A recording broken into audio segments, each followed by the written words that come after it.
DKI Jakarta keluar dari zona merah COVID-19 pada 8 Agustus 2021. Itu artinya semua wilayah di DKI Jakarta tak lagi masuk dalam daftar daerah yang berisiko tinggi COVID-19. Merujuk peta risiko COVID-19 Indonesia pada situs resmi covid19.go.id, saat ini semua wilayah di Jakarta tercatat sebagai provinsi dengan daerah berisiko sedang COVID-19 atau zona oranye. Sementara itu, positivity rate di DKI Jakarta masih tinggi meski ibu kota telah bebas dari zona merah COVID-19. Pada 11 Agustus 2021 tercatat, positivity rate di DKI mencapai 8,57%, masih di atas standar WHO yaitu 5%. Sejak pandemi diumumkan di Indonesia pada 2 Maret 2020 hingga 11 Agustus 2021, kasus COVID-19 di DKI Jakarta tercatat sebanyak 835.609 kasus. Pasien yang sembuh tercatat sebanyak 811.642 jiwa atau 97,1%. Angka ini di atas tingkat kesembuhan nasional yaitu 85,6%. Sedangkan pasien yang meninggal akibat COVID-19 di DKI Jakarta adalah 12.866 atau 1,5%. Jumlah kematian ini di bawah tingkat kematian nasional yaitu 3%. Tim Liputan, Berita 1. Ya, Satgas Penanganan COVID-19 telah menetapkan zonasi risiko COVID-19 terbaru yang berlaku mulai 8 Agustus 2021. Nah, hasilnya seluruh kota madya di DKI Jakarta telah bebas dari zona merah. Apakah ini artinya penanganan COVID-19 di DKI Jakarta jauh lebih baik? Nah, untuk membahasnya telah bergabung bersama dengan kami ada Kasubdit Tracing Bidang Penanganan Kesehatan Satgas COVID-19, ada Kusmedi Priharto. Selamat siang, Pak Kusmedi. Selamat siang, salam sehat selalu. Salam sehat Pak Kusmedi. Kita juga sudah bergabung dengan Kepala Bidang Pengembangan Profesi Perhimpunan Ahli Epidemiologi Indonesia, ada Mas Dalina Pane. Selamat siang Bu Mas Dalina. Selamat siang, selamat siang Pak Kusmedi. Oke. Selamat siang Bu Mas Dalina. Alhamdulillah sehat. Baik. Semua dalam keadaan sehat, alhamdulillah.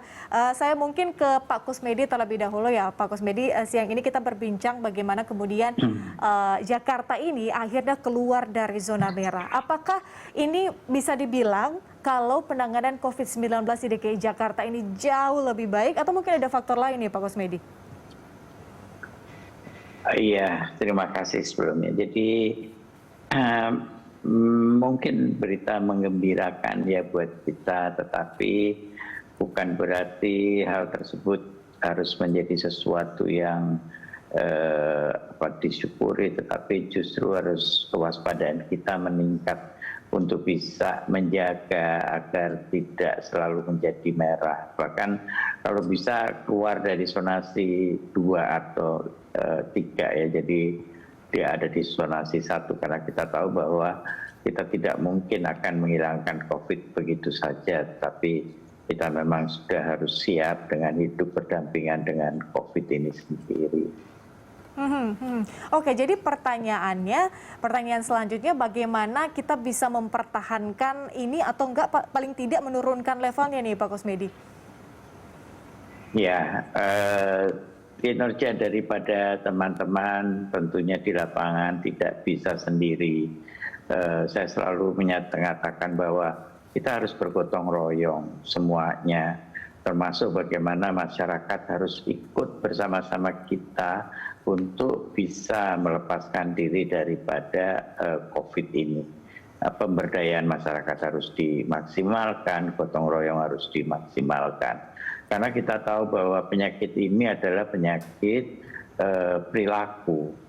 Karena kita tidak ada perantaranya. Penularannya antara manusia dan manusia. Dan virus itu dibawa manusia.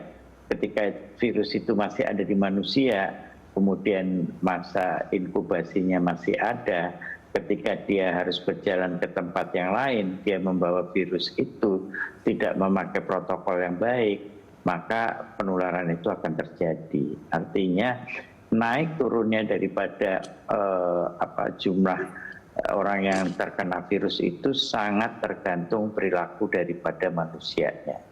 Nah, kalau kita tahu Jakarta itu adalah tempat orang lewat, bahkan tempat orang bekerja, stay di situ, kemudian keluar lagi dari Jakarta, membawa keluar dari luar Jakarta, dibawa dalam masuk lagi, maka perlu tentunya pengawasan yang ketat dari masing-masing petugas yang ada di lapangan. Nah, kami di Satgas ini sudah merubah sedikit protokol penanganan, bahwa lurah diberikan sebuah tanggung jawab yang besar untuk mengontrol daerahnya agar tetap bisa posisinya tidak merah, seperti itu. Bagaimana Pak Kusmedi itu bisa dielaborasi bagaimana kemudian lurah ini punya tanggung jawab yang lebih besar lah untuk menangani daerah di mana dia tinggal?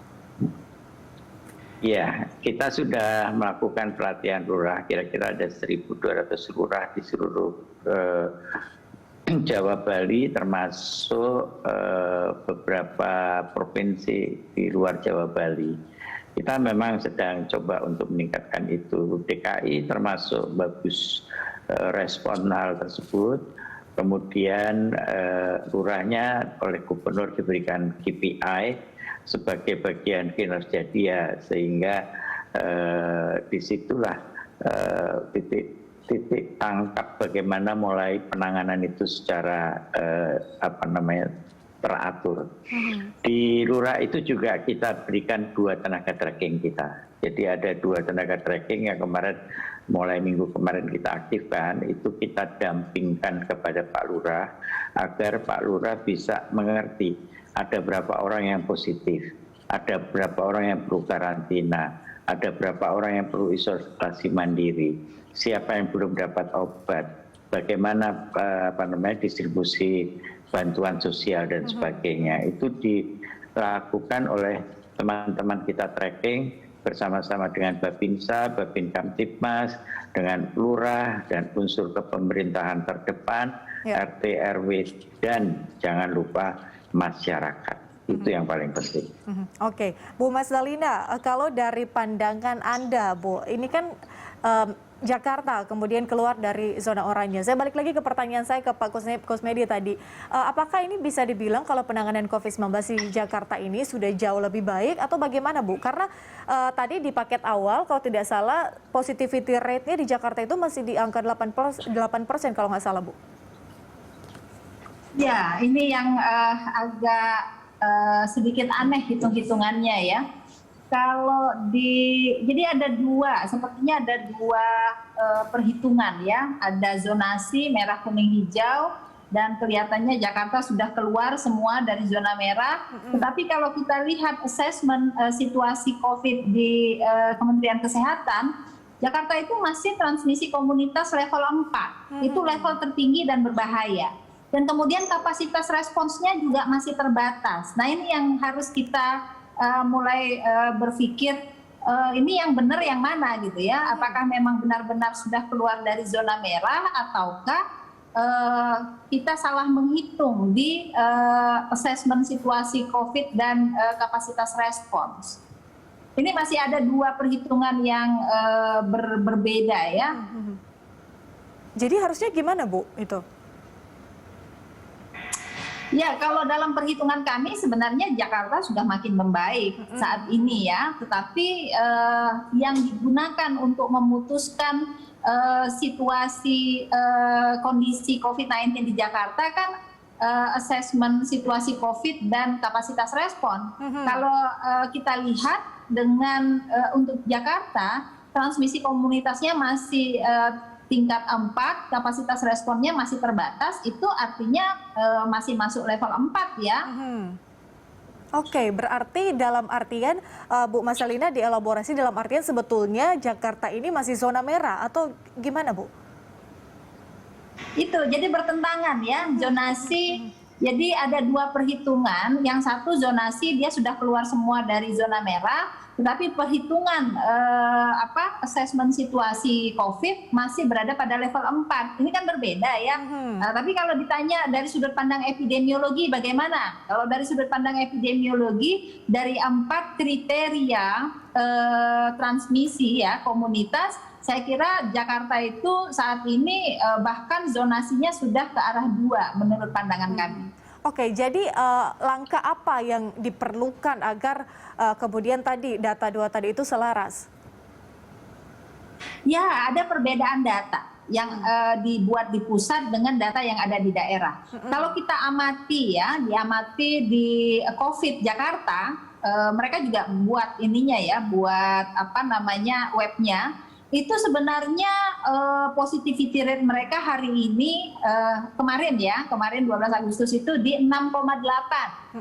Memang hitungannya per minggu, walaupun ini yang jadi pertanyaan kita di pusat di Jakarta Kementerian Kesehatan, di web Kementerian Kesehatan kapasitas responsnya testingnya 18,26 positivity rate, padahal Jakarta hari kemarin 6,8, jauh sekali kan, walaupun kapasitas respons yang ada di perhitungan teman-teman di Kementerian Kesehatan itu hitungannya per minggu. Memang per minggu, tetapi per minggunya ini yang harus fair gitu ya. Kalau per minggu saya kira ada di 14 Jakarta. Sementara kalau hariannya itu sudah 8,6, jauh sekali, 6,8. Positivity rate-nya jauh sekali dengan 18,26, walaupun memang masih fluktuatif naik turun. Tapi menurut saya Jakarta itu sudah mengarah ke level 2, tidak lagi level 3 malah. Tapi di web kita masih di level 4. Oke, baik, kita akan lanjutkan perbincangan tadi Bu Mas Dalina dan juga Pak Kusmedi di segmen selanjutnya. Pemirsa tetaplah bersama kami, Lansek segera kembali usai jeda.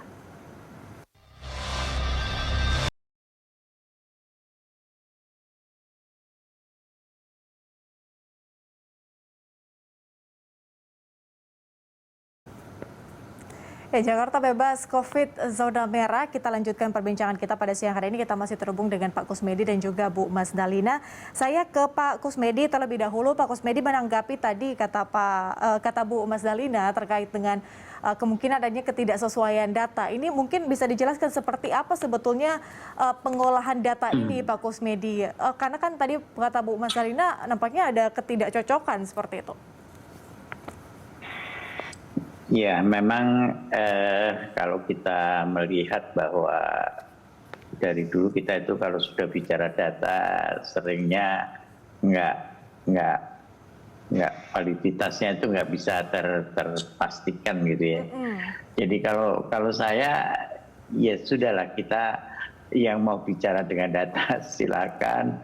Kalau saya sih mengharapkan dengan masyarakat bahwa masyarakat tidak melihat data-data itu. Yang dia lihat adalah bagaimana dia bisa menjalani kehidupan ini berdampingan dengan COVID, dan dia bisa mulai bekerja supaya ekonomi bisa berjalan. Sebenarnya kalau kita sudah dalam posisi seperti Jakarta yang sudah cukup baik, kemudian lurah-lurahnya betul-betul berpartisipasi untuk itu, kemudian puskesmasnya juga demikian, masyarakatnya juga mau diberdayakan ya, pemberdayaan masyarakat itu sendiri gotong royong dijalankan, semuanya tidak mendengarkan hoaks sana, tidak mendengarkan hoaks sini. Yang penting bagaimana kita menjalani semuanya.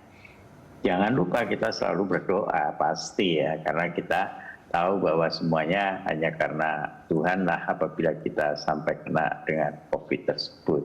Tapi itu tadi, protokol kesehatan dilakukan, kemudian melapor. Kalau memang dia positif, lapor. Ini juga yang masih dilupakan, bahwa pasal 11 Undang-Undang 4 tentang wabah tahun 1968 itu mewajibkan setiap orang yang positif atau kontak erat, dia harus melapor kepada Pak Lurah, RW, dan RT serta institusi kesehatan. Artinya kalau dia tidak melapor, dia melanggar undang-undang itu. Sehingga ketika dia melapor, maka institusi kelurahan dan perangkatnya dia akan bisa menangani orang ini dengan benar, apakah dia karantina, apakah dia isolasi, bagaimana dukungan obat, dukungan bantuan sosial tadi kita lakukan semuanya.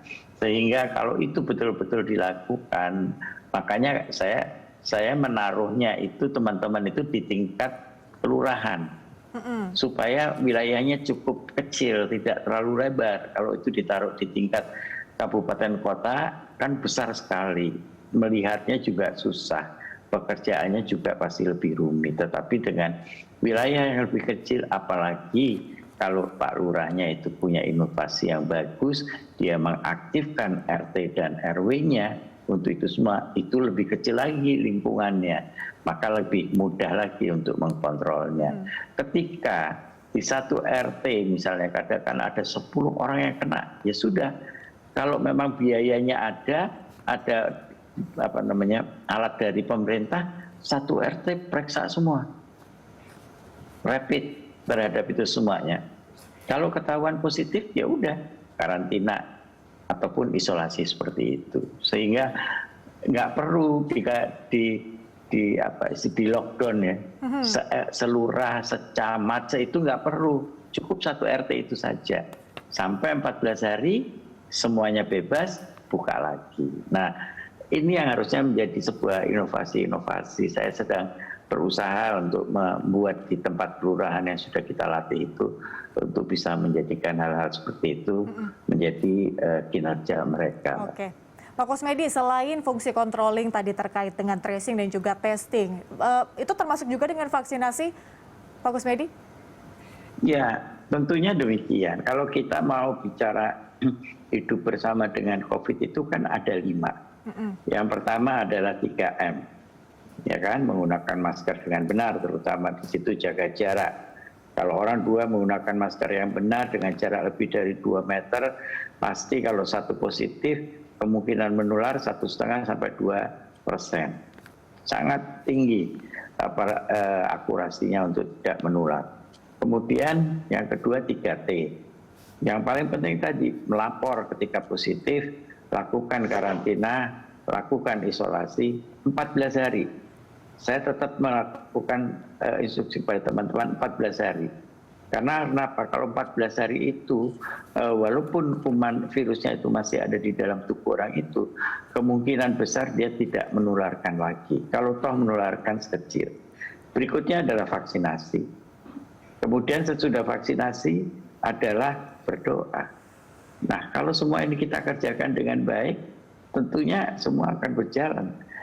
Kita hidup berdampingan sesuai dengan apa yang ada, entah sampai kapan kita menemukan obat ataupun hilangnya virus tersebut. Oke, artinya terkait dengan fungsi controlling, tracing, testing dan juga vaksinasi ini terus dikontrol gitu ya Pak Kusmedi. Kalau dari Bu Mas Dalina, Bu, kalau Anda tadi menyebutkan ada tidak sinkron data seperti itu, lalu bagaimana sebetulnya kondisi atau paling tidak Anda memberikan gambaran sebetulnya kondisi seperti apa kemudian Jakarta ini bisa dikatakan aman, Bu Mas Dalina? Ya, ada 4 indikator utama dalam pengendalian. Yang pertama adalah positivity rate. Yang kedua jumlah kasus ya. Jumlah kasus tentu harus turun sampai kurang 20 per 100.000 penduduk. Kemudian yang ketiga jumlah yang dirawat atau hospitalisasi mestinya serendah mungkin. Kalau pemerintah menetapkan 15 sampai 30%, atau setara dengan 5 per 100.000 penduduk, maka harus kurang dari itu. Kemudian yang keempat itu adalah angka kematian. Angka kematiannya harus rendah. Nah, tetapi perhitungannya harus menggunakan data yang valid, gitu ya. Kalau datanya tidak valid, maka tentu penggambaran wilayahnya menjadi misleading, ya. Misleading itu artinya salah menganalisis, gitu ya. Bukan salah menganalisis, salah menginterpretasikan apa yang dihitung. Untuk Jakarta sendiri, memang vaksinasinya kita lihat memang sangat baik sekali dan itu cukup cepat untuk membuat situasi dan kondisi di Jakarta menjadi lebih baik. Tentang hidup bersama COVID tentu kita sudah berpuluh tahun saya kira hidup bersama berbagai penyakit menular. Tetapi tentu saja hidup bersama COVID ini dengan kondisi dan situasi yang terkendali. Jadi apa indikator pengendaliannya minimal yang 4 tadi. Walaupun masih ada 29 indikator lainnya yang juga harus bagus ya, tetapi itu additional indicators. Indikator utamanya yang 4 tadi. Kalau di daerah-daerah penyangga Jakarta gimana Bu update-nya? Kalau daerah penyangga Jakarta hampir sama dengan Jakarta level 4 walaupun provinsinya itu masuk di level 3. Jadi Banten dan Jawa Barat itu masuk level 3 tetapi daerah penyangganya semua sama dengan Jakarta level 4. Di sini yang mungkin akan menjadi perdebatan lagi antar kepala daerah terkait dengan zonasi ini ya. Karena apa? Karena level atau assessment situasi ini menyangkut dengan keputusan pemerintah untuk melakukan pembatasan. Apakah mereka level pembatasannya di level 3 atau level 4? Level 4 itu level tertinggi, tentu pembatasannya sangat strict dibanding level 3, apalagi 2. Jadi apa yang harus dilakukan Bu Mas Dalina kalau melihat situasi-situasi tadi, kemudian juga faktor-faktor yang tadi Anda sebutkan terkait dengan bagaimana melihat satu daerah itu sebenarnya sudah aman atau tidak. Apa yang harus dilakukan atau benar-benar diperhatikan atau ditingkatkan mungkin? Ya, jadi ada 4 hal yang harus diperhatikan. Pertama, testingnya harus adekuat untuk bisa menunjukkan wilayah itu memang baik. Kemudian yang kedua, tracingnya harus baik. Tracing ini yang ingin kita sedikit kasih masukan, tracing itu pengukurannya adalah persentase kasus baru yang mampu di tracing, bukan pada kontak eratnya. Jadi kalau kontak erat yang dijadikan indikator, menurut pandangan kami itu tidak tepat. Kemudian yang ketiga, tentu vaksinasinya juga harus dipercepat sehingga mencapai herd immunity. Kemudian yang keempat, angka kematiannya juga harus rendah. Maka apa yang harus dilakukan oleh wilayah? Karena kadang-kadang wilayah itu memiliki data yang lengkap sebenarnya. Nah, aliran data ke pusat ini yang kadang-kadang terhambat dengan berbagai alasan. Karena itu kalau bicara tentang analisis situasi kondisi di wilayah, saya lebih setuju kalau wilayah yang melakukan penilaian. Setelah itu baru akan kita lihat. Percuma wilayah berbohong tentang situasi wilayahnya kalau itu kemudian akan menimbulkan dampak lebih jelek ke depannya. Jadi memang kejujuran merupakan hal penting di dalam pengendalian pandemi COVID. Jangan sampai ada yang kita sembunyikan. Tapi yang terutama adalah penuhi semua target-target yang sudah ditetapkan. Karena sepanjang 2 bulan ini saya lihat target-target itu sudah ditetapkan tapi kemudian hampir semuanya tidak tercapai. Oke, artinya datanya ini harus jujur terbuka kepada publik ya, agar publik juga tahu bagaimana sebetulnya penanganan kita atau step by step-nya itu seperti apa. Pak Kusmedi mungkin ingin memberikan sedikit pesan kepada masyarakat, singkat saja Pak, karena Jakarta sudah masuk di zona merah, zona oranye tadi ya, mungkin agak sedikit pesan kepada masyarakat agar tidak terlena dengan pengumuman ini, Pak Kusmedi. Iya, tadi yang sudah saya sampaikan bahwa penyakit ini kan penyakit yang berhubungan dengan perilaku, di mana ketika perilaku kita baik maka angkanya bisa terkontrol. Tetapi ketika perilaku kita buruk maka jumlah virusnya akan meningkat. Jadi saya berharap kepada masyarakat tetap jaga diri, protokol kesehatan dilakukan, segera melapor apabila sedang sakit dan melakukan pengobatan yang betul. Jangan meremehkan penyakit ini karena selalu menganggap bahwa ini cuma flu biasa, berkelinu dan sebagainya. Itu jangan sampai dilakukan itu. Lakukan vaksinasi secepatnya dan jangan lupa berdoa setiap saat. Oke, baik. Jangan lupa pastinya kita nggak bosan-bosan ya mengingatkan juga kepada masyarakat untuk tetap melakukan atau memperhatikan protokol kesehatan. Kemudian juga tadi kata Bu Mas Dalina adalah memperhatikan juga testing, tracing-nya, kemudian juga angka vaksinasinya, targetnya seperti apa, dan juga angka kematian ini yang harus benar-benar rendah. Karena mengingat juga ada program ya atau mungkin visi ya dari pemerintah untuk kita bisa hidup berdampingan dengan COVID-19 atau paling tidak berdamai dengan adanya COVID-19. Terima kasih Pak Kusmedi dan juga Bu Mas Dalina sudah bergabung bersama kami di Livestock. Salam sehat selalu Bapak Ibu. Terima kasih. Salam sehat selalu. Salam sehat.